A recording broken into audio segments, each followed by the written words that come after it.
So, about today, 2 cups for washing brushes and applying clean layers. Watercolors for today. Don't stress at all about watercolor mixes. I had in July, I think, watercolor mixing workshop that was solely for watercolor mixing. I will have it again. That was a blast. But today it's about techniques. So if you don't get the color that I will get, for example, for the apple demo, don't get stressed. If you want to, you can paint apple blue if you want to. It's not about color today. It's about technique. Hello from Ukraine, Brazil. Hey. Then for the first part, I have pencils. We will do a little bit practice for volume, erasers, brushes, fine tip brush and round synthetic brush. Then I have sketchbook for, this has 200 GSM for practice, like volume. We will do some layering, some smoothing. That is, this 200 watercolor paper, 200 GSM, is perfect for brushstroke practices. Hello from Russia. Then I have 300 GSM paper. Also, you can use, and I have already, where is it? I hope you also prepared. In my sketchbook, also with 300 GSM paper, I have already transferred Apple line drawing, so we don't spend time with sketching and drawing, but straight to painting practice.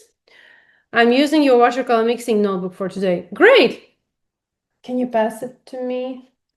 So that also has 200 watercolor mixing notebook inside, has 200 GSM paper, which is perfect for practices painting. I will show you some of my layering.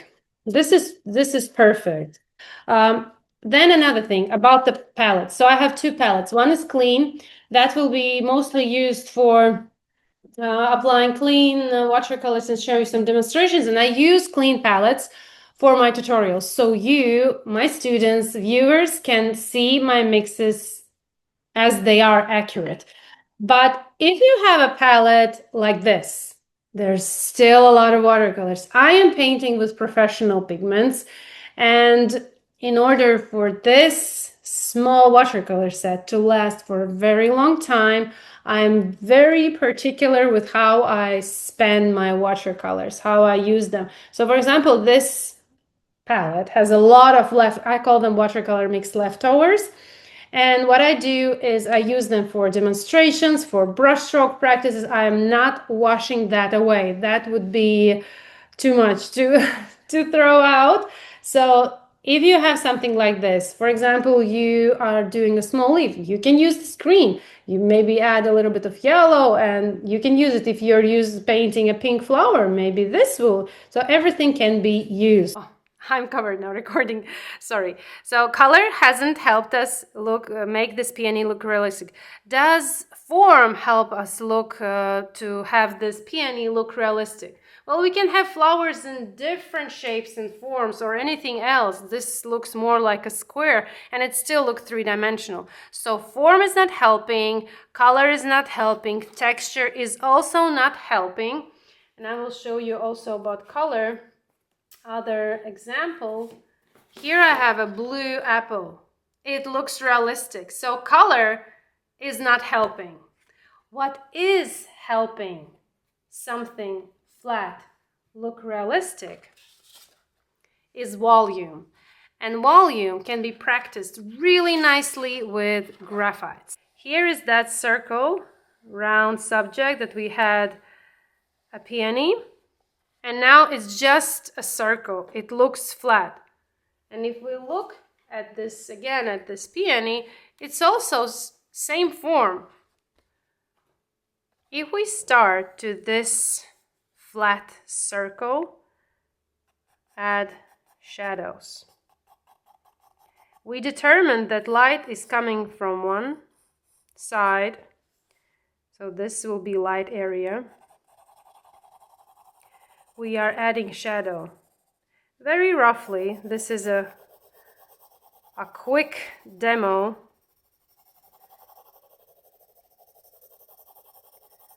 of tonal values. Not going precise here.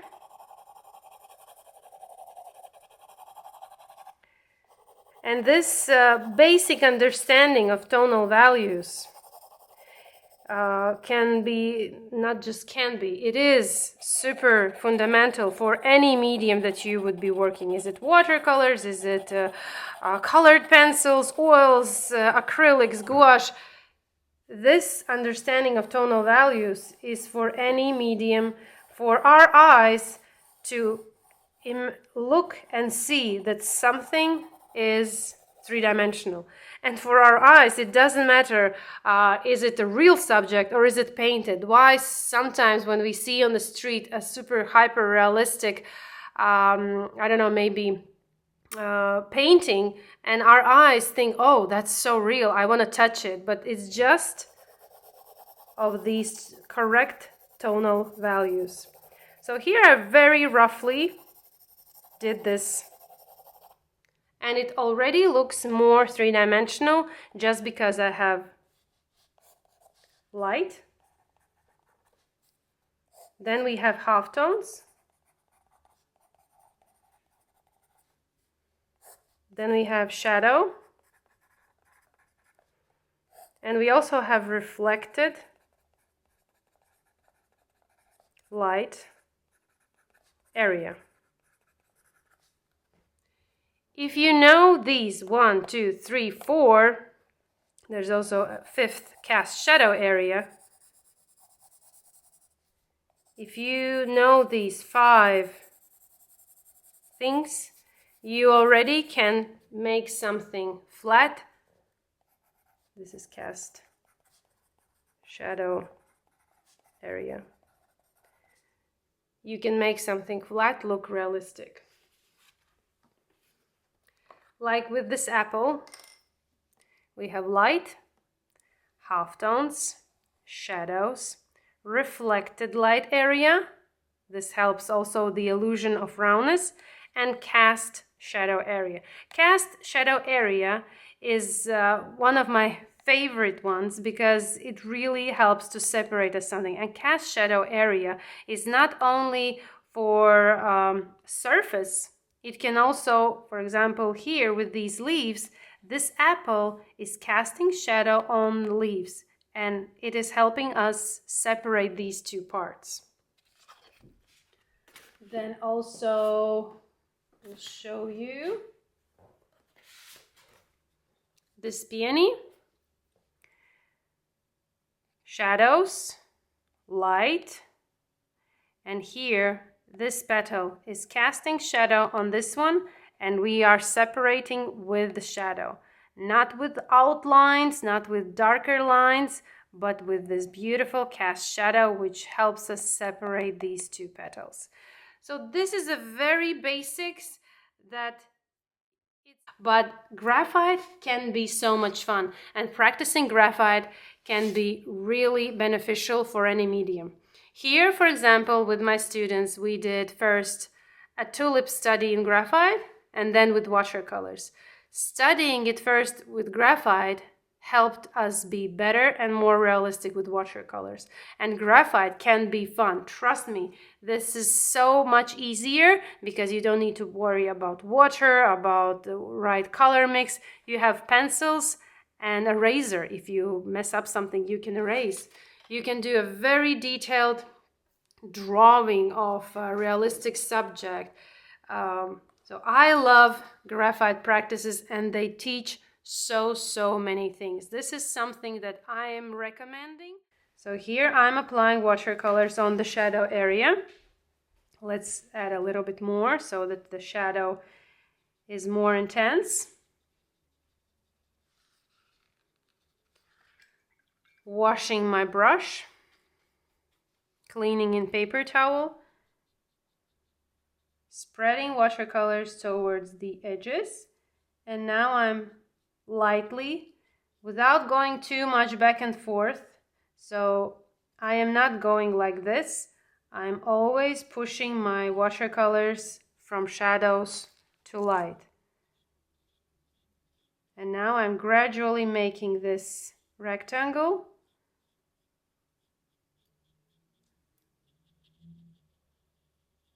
In gradient from darker to lighter.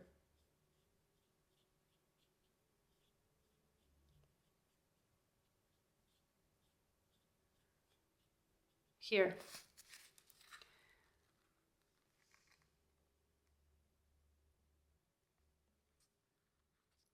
We have darkness, halftones, and light. Washing my brush, cleaning in paper towel. Paper towel is always in my left hand. And now I can push my watercolors towards light, towards edges.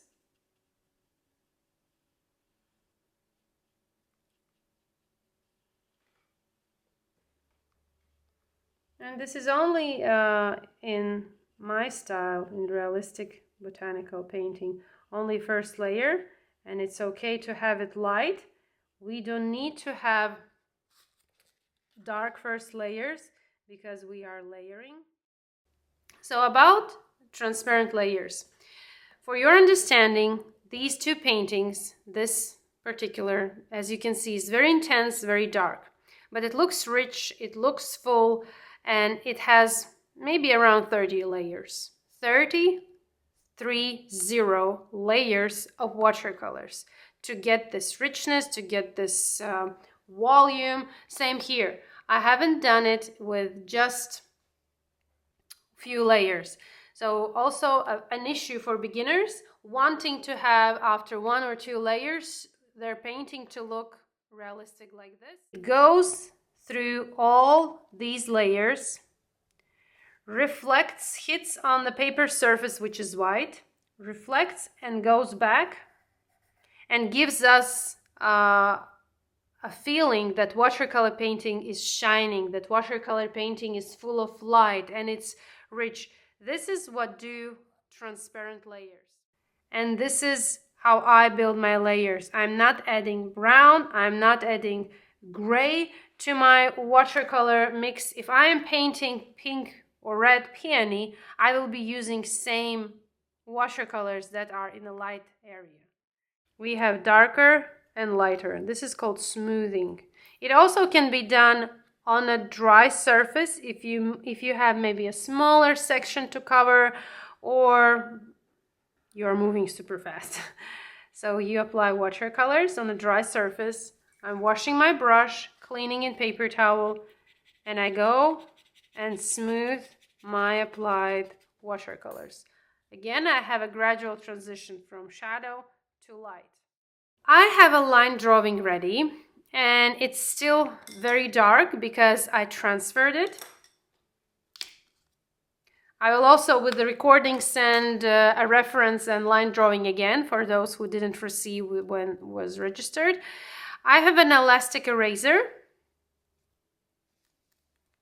that is used for rolling over paper. I'm not smudging, I'm not rubbing, I'm rolling over to remove excess amount of graphite.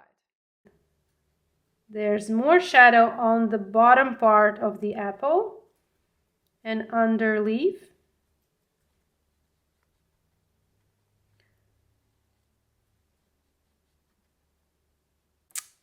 Definitely not close to the reference.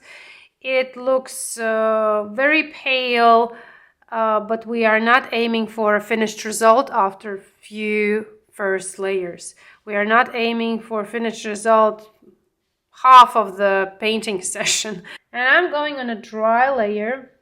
I see that the darkest shadow is right here under this leaf. I'm applying watercolors underleaf. As I applied watercolors, I'm washing my brush, cleaning in paper towel, and I'm smoothing. Remember, we practice smoothing. This is for smooth transition of the watercolors that we applied.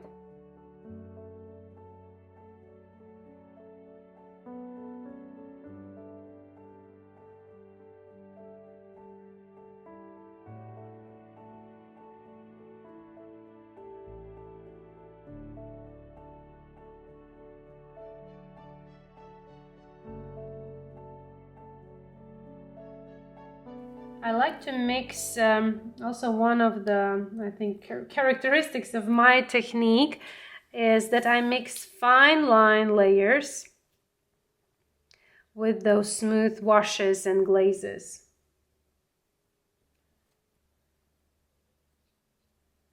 I do a layer of fine lines, and now these lines kind of look not as natural, maybe a little bit too crisp,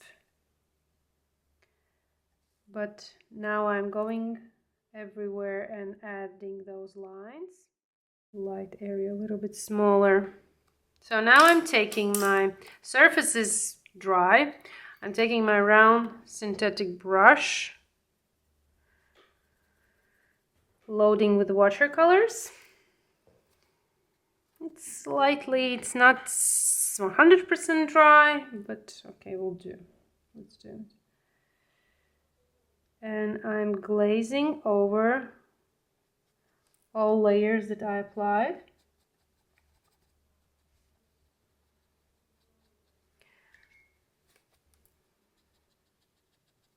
Also glazing lightly over light area. I already established my lights and darks, so I can even glaze over light area, because on the apple we don't have white light area, there's still color. So now is more like a glaze. This is this cast shadow area that I was talking about. I love it. It helps instantly make something pop.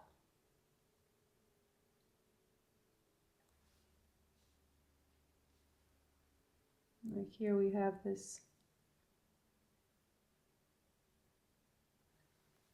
shadow of the smoothing instantly, so it's not so dark. We have a nice shadow of a stem. It's also cast shadow area, and you see how instantly this little thing made gave so much realism to the stem in general.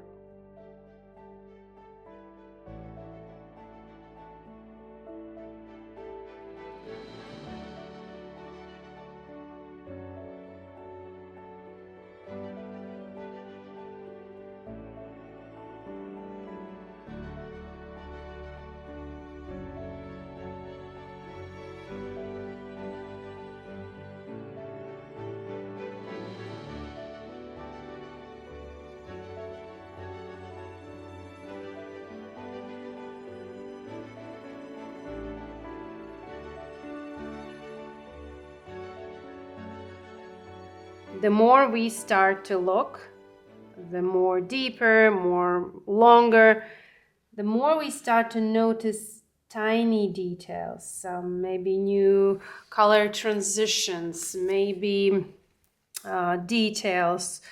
Like only now, after a day has passed, I noticed that there's this leaf is casting shadow on this area. You can pause the video and look careful in the reference photo and you will see that.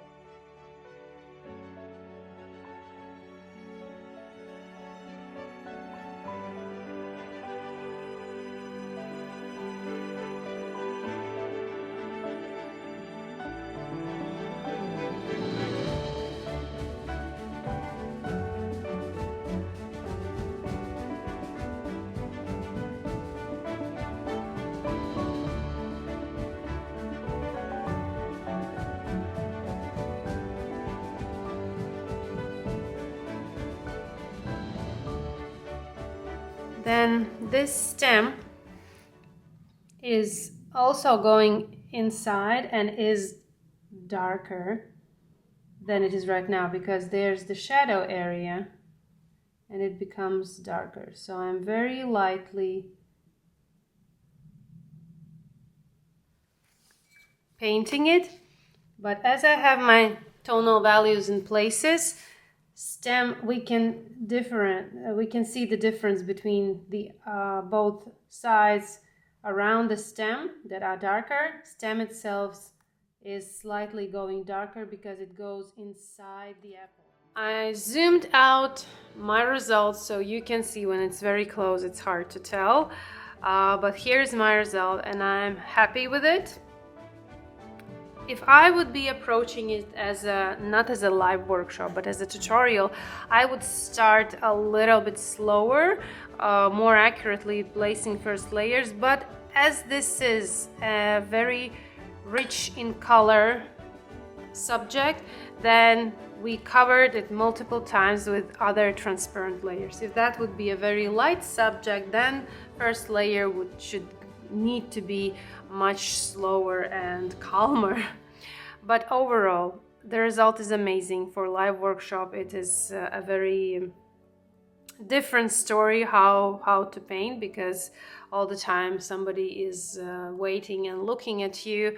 And I am happy that we did it. I so enjoyed the time that we spent together, and would love to see your results. Thank you, and see you in my next lives or in my tutorials.